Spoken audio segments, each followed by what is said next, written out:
എല്ലാവർക്കും സുഖമല്ലേ?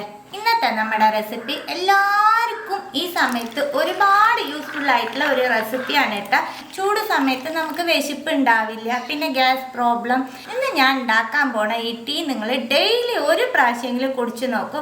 നിങ്ങളുടെ വയറിൻ്റെ പ്രോബ്ലം ഒക്കെ മാറിക്കിട്ട് നമ്മുടെ വീട്ടിലുള്ള 2-3 സാധനം വെച്ചിട്ടാണ് ഇന്ന് നമ്മൾ ആ ടീ റെഡിയാക്കാൻ പോണത്. 1.5 കപ്പ് വെള്ളം പാത്രത്തിലേക്ക് ഒഴിക്കുന്നുണ്ട്.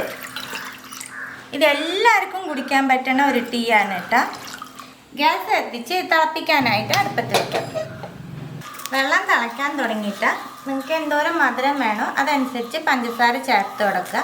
പഞ്ചസാരയ്ക്ക് പകരം തേന് ചേർക്കാം, അല്ല ശർക്കരയാണെങ്കിൽ അങ്ങനെയും ചേർക്കാം കേട്ടോ. ഏതാണോ ഇഷ്ടം അത് ആഡ് ചെയ്യാം.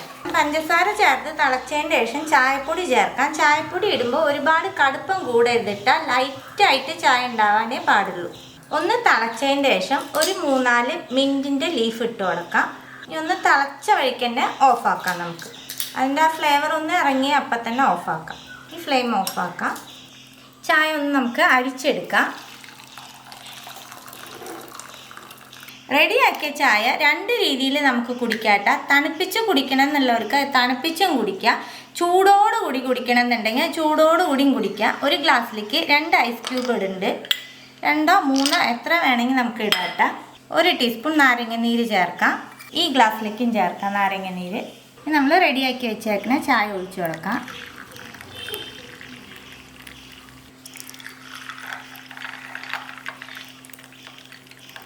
ഇതിലേക്ക് ഒരു ലെമൺ സ്ലൈസ് വയ്ക്കാം.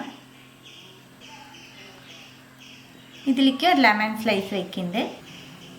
ഇത്രയേ ഉള്ളൂ കേട്ടോ നമ്മുടെ മിൻറ്റ് ലെമൺ ടീ. ഡെയിലി ഒരു പ്രാവശ്യമെങ്കിലും ഈ ചൂട് സമയത്ത് നമുക്ക് ഏത് രീതിയിൽ വേണോ ആ രീതിയിൽ ഈ ടീ കുടിക്കുകയാണെന്നുണ്ടെങ്കിൽ നിങ്ങളുടെ വയറിൻ്റെ പ്രോബ്ലം ഒക്കെ സോൾവ് ആയി കിട്ടും. അപ്പം എല്ലാവരും തീർച്ചയായിട്ടും ട്രൈ ചെയ്ത് നോക്കണം. ട്രൈ ചെയ്ത് നിങ്ങളുടെ ഫീഡ്ബാക്കൊക്കെ അറിയിക്കുക. പുതിയൊരു റെസിപ്പി ആയിട്ട് അടുത്ത വീഡിയോയിൽ കാണാം. See you, by.